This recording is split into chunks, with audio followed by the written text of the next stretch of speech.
Hi there. I'm Dr. Joylyn Maniaci, and because of an interesting flip turn in life, I am not available for Power Hour. You'll be getting this today, which I'm actually putting this tonight. So I wanted to, since I wasn't able to give you a whole lot of notice that Power Hour wasn't going to happen, and I am truly, truly sorry, I wanted to give you something that was still live, unscripted, and perhaps could be a resource for you. So I have invited the one and only Pete Maniaci, my husband, and we're just going to have some relationship real talk. Pay no mind to our matching shirts. That was because we were gonna have a run today, but some car trouble stopped that. And but aren't we cute as we match? Yes. So, and Stimpy is also here joining us, and he might pop his head up later. We'll see. He's really kind of ready for bed. So, thank you for joining us, and hopefully, here's some relationship real talk that will help you in your life. I have Stimpy furs all over my face. It's time to get a Shedding. summer coat. So where to start off, I guess. And sometimes I didn't really come up with a good idea for talking points for us. My bad. Well, I'm just going to point out Joylyn here is the car whisperer. When she wants to sell or buy a new car, it happens so quickly, usually within 24 to 48 hours. The car is sold and she has a new one. Yes. So that's what's happening in our life. I'm actually on my way to go out of state and get a different car. And hopefully all goes well, but it just could not ensure that I would be within have internet access at noon. So let's see, is there something we've answered? I guess in the last couple of days. So when quarantine started, COVID started, we did so well. Spirits were up, very optimistic about how soon it would end, We how it made was some going to funny come out. We videos. made funny videos. And in the last, I guess, week, there's been a little bit of a struggle as far as to maintain the optimism and the upbeat attitude, and how it's been interesting to observe someone else's process, see how it was for me, and also to put it in context of what's going on in a broader perspective. And it's interesting that when things come up between us, it's easy to think that it's just our shit. Like it's just what we're going through right now.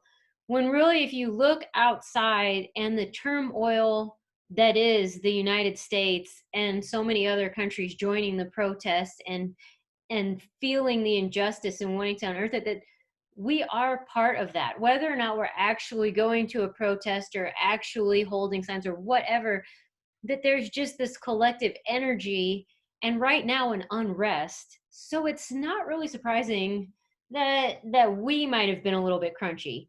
And then if you're kind of getting that, then to just be like, I'm crunchy with you and you're crunchy with me.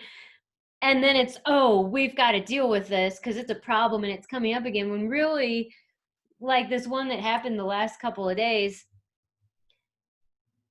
what would have made it just go away entirely is just to be like, let's just let this one sit and write it out. And we both just played a part in having it actually become a discussion between us. And so if you're feeling a little extra crunchy or irritable or annoyed, depressed, frustrated, and if you're thinking it's your partner, it also may be you, if you're empathic, and a lot of people in this group are, that it might be that you're sensing a lot of the unrest. So sometimes it's actually helpful to ask, is there actual problem here? Is this something that I need to address right now? And I think sometimes it is no. It doesn't mean that nothing's going wrong outside. It doesn't mean that everything's perfect inside, but sometimes there's just energies moving and they're not comfortable and things are changing and swelling up, and it's the best we can do, and actually the way to usher through that with the greatest amount of ease is just to not react to it. Yeah, it's interesting how different it is like when we're back in and reading the feed and how much it's easier. We're easily triggered when we go camping or we're out Mm-hmm. by the river and not in the woods and hanging out. It's like no more COVID-19, no more uh, racial protests and all that energy. I mean, we're picking it up somewhere. I mean, I noticed Mm-hmm. I'm picking up on some stuff. I'm like, am I just in a bad mood, or is it, you know, Mm-hmm. unemployment not coming through? What other things, you know, could be causing my, you know, mood to deteriorate? Or Yeah. and there's a lot of different things going on, and picking up on those things or other things that could be happening in the world or in life Mm-hmm. just put some of us on edge a little bit. Right. Yeah. Me a little bit. And so yeah, to just flow with that, because I think especially for him, he's a really easygoing person, so that when he gets uneasy, there's even this, but this isn't who I am, and even reacting to that a little bit.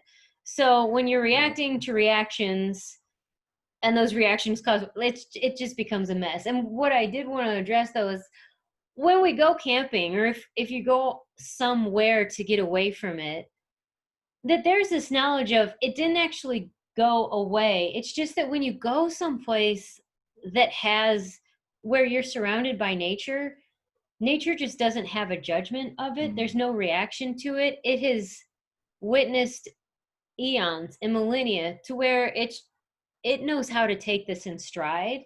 And so to sometimes just be with the patience of nature just Mm-hmm. gives you kind of an ability to breathe and be like, the earth hasn't fallen apart, and there have been other wars and tumults, even forest fires, you know, but that there's just this kind of peace in nature. And so it's nice, if you are feeling really frazzled, to go into nature. It really is a resource. And it's interesting because I didn't tell you, but I just had a conversation with my sister, and I asked her how she was, and she's like, I don't actually want to talk about it. Things are uneasy. And I just asked her, when is the last time you had a vacation? And she started crying. Mm. And so sometimes we just need a break. And a break is not you being ignorant to what's going on. It doesn't mean you're being immature and not dealing with things. Sometimes you just need a break. It's built into all the sports, because sometimes I have a hard time giving myself a break, but I've learned a lot from athletics and knowing that a timeout is built in to just about every sport. There is a time where you just get to pause for a minute, breathe, tap in with people who are nurturing, so that perhaps, and nature is always there, finding people who are willing to have a conversation about something that isn't emotionally charged, that is a little bit more lighthearted. I've had to, on Facebook, search for cute animal videos because that's what lights me up sometimes. So if you're feeling like you're extra crunchy, maybe it's time to give yourself a break, and maybe also give your partner a break, your kids a break. We have all been through a lot, and it's not about the pissing contest of who's been through more and who's got it harder. Let's just all acknowledge this has been an intense, like, 3 months straight, Yeah.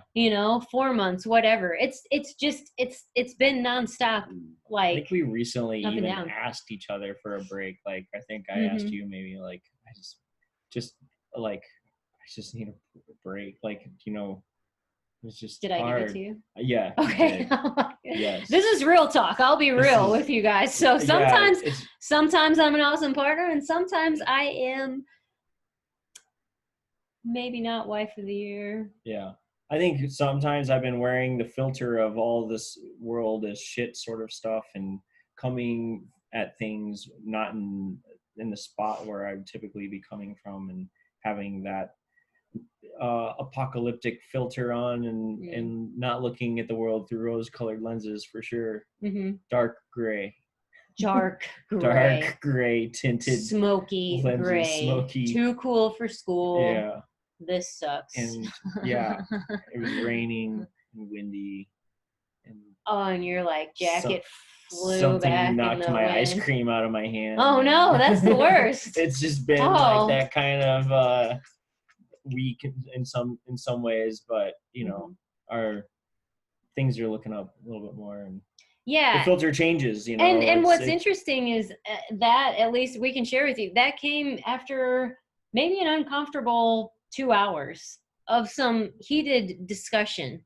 Like, that one actually was great. It wasn't a fight. It was just a discussion of, we just had differing points and different things that we were trying to get, and different points we were trying to make to the other. And there was some miscommunication, but there was also just, both of us just need to be heard. And actually, it was just space that is what allowed us, I think, to be like, okay. And again, by that point, what I think, especially with Facebook, and what is like, that we all have to agree and be 100% on the same page in order to move forward, when it isn't. We don't really to just wanted to agree. hear each other. Yeah, it's just being heard and saying, okay, I've taken a break. I can listen to you now. And whether or not we agree, it was mostly just, I can be present with you. I cannot react to you. I can actually just, whatever you have to say, okay, I can hear it. And really, because then from that point on, what we're usually fighting for is just to be heard. And what's great about that is sometimes it is ourselves that are listening the least, so that listening is actually something we can give to ourselves. There is also a healing power to having a witness, to where sometimes it's, I just need to be heard by another. That's just because we're social beings. That's just because our brains and our nervous systems are wired to have that kind of connection. And when you're with a partner and you love them, it's just to examine, what do I want here more? Do I want to be right and I want them to listen first? Or do I want you to feel loved? Because a lot of times I think with this, I call it a pissing contest. They're just like, I've had it so hard. I'm having such a hard time. I'm not feeling loved by you. So does that mean, like, do I really want to withhold love from you so that you know what I'm feeling right now? Or could I just know that when I'm hard on myself and I'm not feeling loved, I know how horrible that feels, and I don't want you to have it. That's what my walk did. I was just like, I knew what I was getting at as far as the argument and the point I was trying to make, but then it was just like, but I also know how painful that empathic miss is. Like, I'm talking about something Brene Brown talks about in Born to Lead. When you're just not present, you're just not there, you're just not really having the connection, that there's pain there. And knowing how hurtful that can be, that's not what I want to then continue, That makes me think, sometimes the thing that you're fighting for, or that you're really trying to, like, if you supposedly win, what is it that you're actually going to get? And do you actually want what you're fighting for? Like, in the end, like, maybe you're not really fighting for what you think that you want, but you're wanting somebody to hear or understand the thing that you're fighting, or you're arguing, for. But, like, really think about what you're arguing for, and, like, if you win, like, what that's going to look like, and be like, because so many times neither of us really feel like, when we're in an argument, that we won. No. No. Well, I won. Yeah. Right. It's like, neither of us win in any of most of those situations. It's like, what do you win? Because if we're arguing, I'm saying, you're such a jerk, that if I win, you were a jerk and I was mistreated. And it's not funny, that we will oftentimes fight so hard for our insecurity or our victimhood or our powerlessness. We fight so hard for that to be true. So it's like, if you win, what did you really win? You're powerless. Yeah. You're a loser. Yeah. Nobody likes you. I'm the underdog. I gotta do everything the hard way. Right. And you can see sometimes, like, women have pushed and pushed and pushed. You're cheating on me. You're cheating on me. It's like, do you want to be right? Do you want to be right? Do you want him to be cheating on you?